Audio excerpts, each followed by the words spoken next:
Tuan Wai kita ni dia ada kaitan background dia dengan undang-undang ya. Mungkin beliau juga boleh memberi pandangan berkaitan dengan perkara undang-undang. Tapi soalan yang nak ditanyakan adalah saya nak tanyakan tentang sambutan yang diberikan oleh masyarakat ataupun rakyat Malaysia, khususnya yang tidak bersetuju dengan paksaan diskriminasi vaksinasi ini.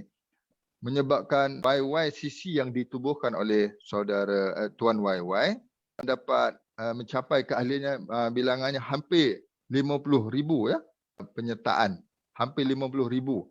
Jadi saya melihat seolah-olah kenapa rakyat tidak menggunakan mencari pertolongan atau mencari bantuan untuk menyelesaikan masalah ini, khususnya vaksinasi ini, menggunakan channel-channel yang berautoriti, channel-channel kerajaan, seharusnya memberikan tawaran kebajikan ataupun keselamatan ataupun bantuan kepada mereka, kepada rakyat. Tetapi mereka beralih pada channel-channel yang NGO, channel-channel non-government, hatta kalau YY itu channel peribadi, channel individu bagi pandangan saya. Jadi kenapakah sudah ada kumpulan rakyat yang beralih arah mencari bantuan, mencari pertolongan, nasihat.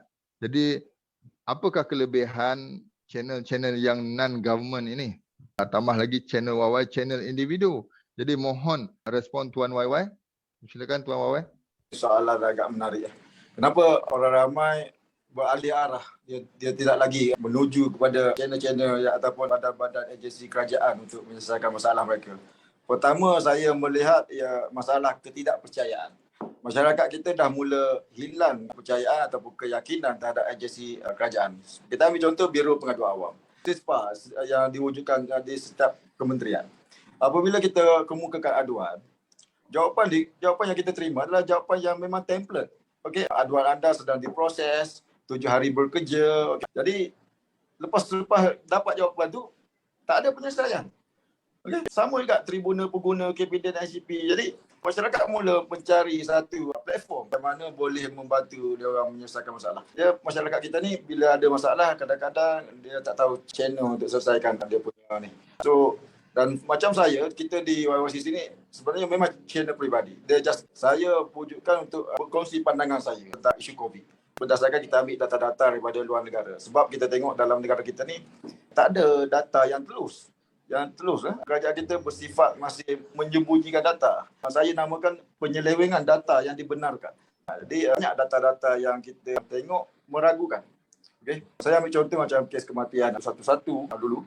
Dia berjalan kaki daripada Johor nak balik ke Rompeng, meninggal dunia di tengah perjalanan. Swab positif, mati sebab COVID. Jadi adakah orang kemalangan tengah jalan raya, kita swab, apabila result dia positif, kita masukkan dalam statistik kematian sebab COVID.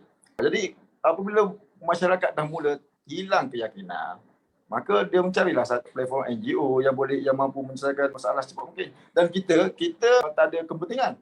Kita just bantu berdasarkan setakat kemampuan kita. Macam kita di YYCC, saya lebih kepada memberi panduan bagaimana cara untuk pejabat awam, guru untuk menolak vaksin. Sebab saya buat macam tu simple saja. Dasar program vaksinasi negara ni adalah pilihan sukarela. Tak pernah berubah pun. Okay? Walaupun menteri cakap mulut, dimestikan, didahulukan macam-macam lah. Dia guna istilah perkataan yang agak mengelirukan sehingga orang ramai tengok dia macam wajib. Jadi saya ambil inisiatif dengan ada sedikit pengalaman kita berkongsi pengalaman kita tentang strategi komunikasi yang digunakan untuk mengelirukan orang ramai. Okay. Kalau tanya saya kenapa orang ramai beralih kepada ni, sebab kita telus. Kata kunci dia adalah kejujuran. Bila orang tengok platform kerajaan tak lagi jujur dalam melaporkan. Sebagai contoh kes-kes AEFI lah, kesalahan sampingan ni. Berapa ramai yang meninggal? Saya rasa dalam negara kita saja orang yang terima vaksin uji kaji ni tak ada yang meninggal. Jadi luar negara sepatutnya buat kajian tentang rakyat kita ni sebab tak ada seorang pun meninggal, tak ada seorang pun sakit. Okay, kat luar negara ada yang sakit. Kanak-kanak sebagai contoh. Kanak-kanak ni kalau dalam negara kita, kanak-kanak mati lemas ketika cuti sekolah lebih ramai daripada meninggal sebab COVID. Pendek kata tak ada pun meninggal sebab COVID. Jadi tak ada keperluan lah untuk ke arah tu. Okey, berbalik pada soalan dia kenapa masyarakat mula cenderung mencari platform luar. Bagi saya masalah ketidakpercayaan, ketidaktelusan kerajaan. dan kegagalan agensi tertentu untuk menyelesaikan masalah yang dialami dalam masa yang cepat. Kita tak boleh nak selesaikan, kita cuma channel dan kita cuma push. Kita push the right person, the key point. Kat mana dia punya masalah dan kita pergi ke situ. Dan sebagai contoh sekarang ni, sejak vaksin orang yang susah pun tak diberi bantuan. Saya contoh pusat zakat lah. Pusat zakat, apabila you nak pergi ambil bantuan sekarang ni, kena 2 dos. Ni apa gila punya polisi. Orang tu orang susah. Dia pilih untuk, mungkin dia belum lagi yakin terhadap vaksin, tengok mungkin ada saudara mara yang alami kesan sampingan, jadi dia pilih untuk menolak vaksin. Pergi ke pusat zakat, biasanya boleh ambil bantuan zakat bulan-bulan. Tiba-tiba pusat zakat letakkan syarat, kena ambil vaksin 2 dos. Ini, saya malas nak guna perkataan-perkataan yang tidak menyenangkan sebab ada Dr. Zubaidi. Saya menghormati kekanda Dr. Zubaidi kita. Nanti guna perkataan yang pelik-pelik nanti kan. Jadi, ni, kalau ikut kita memang nak marah. Sebab zakat kau tahan. Orang yang nak berniaga pasar malam kau tahan. Okay? Ni apa punya polisi ni? Kerajaan sepatutnya bagi penjelasan. Vaksin tu apa benda? Bagi pendidikan, educate rakyat. Vaksin ni tujuan kita ambil untuk apa? Kalau tanya saya, definisi vaksin ni 3 benda je. Untuk mencegah penerima dapat jangkitan, untuk mengawal penularan virus, untuk mengurangkan kadar kematian. Ada ke 3 ni? Ciri-ciri vaksin ni? Tak ada. Selepas kita tengok selepas vaksinasi negara ni, 3 ciri-ciri vaksin ni tak ada. So, apa guna ambil ni? Saya juga tertarik dengan poin Dr. Zubaidi tadi. 2 orang penunggang. Yang penunggang pakai helmet, yang belakang tak pakai helmet. Okey? Cuma saya nak cakap, Dr. tak ada orang pakai 2 biji helmet tu. 1 orang tak pakai 2 biji helmet. Mesti orang gila kalau dia boleh pakai 2 biji helmet. Apatah lagi 3 helmet. Kan?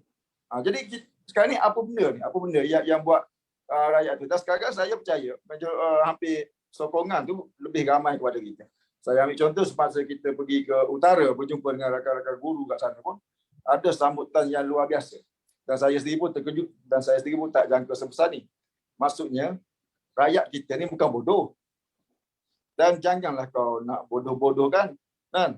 Kalau ada kelompok doktor tertentu, bukan Dr. Zubaidi, Dr. Zubaidi doktor yang bagus. Dia bagi kita penerangan yang bagus, benda bagus dia kata bagus, tak bagus dia kata tak bagus. Tapi ada kelompok doktor tertentu ni, dia bukan educate rakyat dekat Facebook. Dia tarnish rakyat. Dia guna propaganda untuk memburuk-burukkan rakyat, memecah belahkan rakyat. So benda ni tak sepatutnya berlaku lah. Itulah salah satu wujudnya platform YYCC ni, kita nak satukan semua orang. Kita tak nak pisahkan.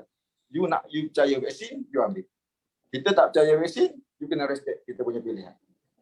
Sebab apa? Sebab you ambil, you dah pakai protection. Kenapa pula you nak risau orang yang tak pakai protection? Cuma masalah sekarang ni, naratif yang dimainkan oleh dunia ni, dia telah bagi label awal kepada orang-orang yang tak divaksin sebagai anti-vax. Orang yang menolak ni adalah teori konspirasi. So ni label-label yang dimainkan dunia dan dibawa ataupun pemimpin kita ni carry sekali. Ni masalah bila pemimpin carry. Dan sekarang ni pun kita tengah nak bantu dalam beberapa isu lah. Sebagai contoh, anak muda yang dah bayar yuran untuk ambil lesen memandu, tak dapat nak lengkapkan lesen memandu sebab Jawatan Kuasa Pelesenan menetapkan syarat 2 dos. JPJ menetapkan syarat 2 dos. Okey. Jadi kita pun pelik. Kalau dulu tak ada pula kita nak diskriminasi pesakit HIV. Sebaliknya kita diberi pendidikan. HIV masuk dalam negara kita tahun 1982, tahun 1990-an kita biasa tengok TV. Saya ingat saya masih kecil dulu. Kita buka TV ada iklan HIV. Kan? HIV berjangkit melalui jarum suntikan. Jangan berkongsi jarum suntikan. Jangan melakukan seks rambat. Kita diberikan education, pendidikan. Tapi dalam COVID, kita tak diberikan pendidikan. Kita diberikan fear, ketakutan. Rakyat diberikan ketakutan selama 2 tahun. Sampai dah nak jadi tepu lah rakyat ni. Dan mungkin sekarang ni minda rakyat baru terbuka sebab mula didedahkan dengan maklumat-maklumat daripada channel-channel yang bebas yang mana mainstream media tak mahu nak mainkan. Jadi kita ambil peranan tu. Kita berdasarkan facts, bersandarkan kepada kajian data jurnal-jurnal perubatan dunia. Walaupun kita bukan doktor, kita pun baca The Lancet semua ni semua. Sebab kita nak tahu, kita nak mencari maklumat. Dan apabila kita ada maklumat, kita berkongsi dengan masyarakat. Itulah salah satu platform yang tujuan OCC wujud dan buat orang percaya. Sebab kita bagi info yang mainstream media tak nak siarkan. Tuan YY, terima kasih atas penerangan tersebut. Seperti saya sebut tadi, Tuan YY dia ada background, dia ada kaitan rapat dengan undang-undang kan. Undang-undang. So Ada 3 soalan berkaitan undang-undang lah yang ingin saya kongsikan daripada media sosial, daripada FB ya. Saya ambil. Pertama, boleh kongsikan atau update maklumat tindakan oleh YYCC yang telah diambil untuk membantu pihak guru dan penjawat awam dalam menolak vaksin.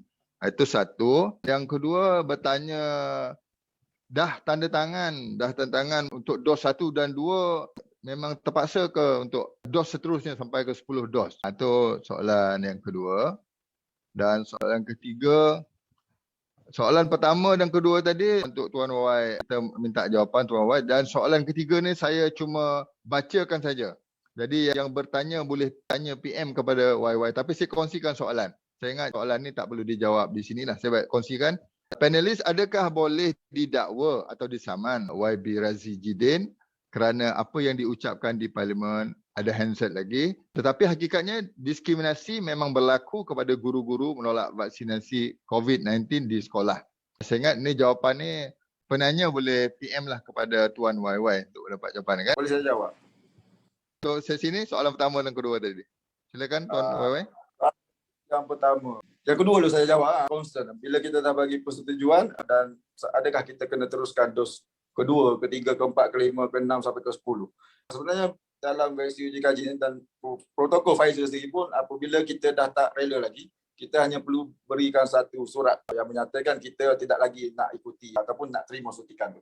Tapi masalah ketua jawatan bila ada kaki tangan bagi surat, dia tak nak terima. So sebenarnya tuan-tuan boleh menolak ataupun boleh batalkan sponsor letter dengan hanya bagi surat penolakan. Maksudnya kita dah tak nak ambil booster, kita nak berhenti ambil booster atas sebab apa, kita bagi alasan, tak kisahlah apa sekalipun alasannya, sebab dia masih bersifat sukarela. Lagi-lagi vaksin dalam masih peringkat uji kaji. Ini berdasarkan protokol Pfizer sendiri. Dan dalam artikel 6 sendiri, UNESCO Universal Declaration of Bioethics dengan Human Rights, dia memang tak boleh nak force. Dalam medical kita tak boleh nak force seseorang untuk terima ubat. Jadi apabila individu sudah tak ada lagi kerelaan untuk terima, maka dia punya yang dia sign consent tu void lah, dia terbatal lah. Nah, itu untuk soalan yang kedua. Yang pertama tadi, apa saya lupa dah. Update tindakan yang telah diambil untuk membantu pihak guru yang tidak vaksin.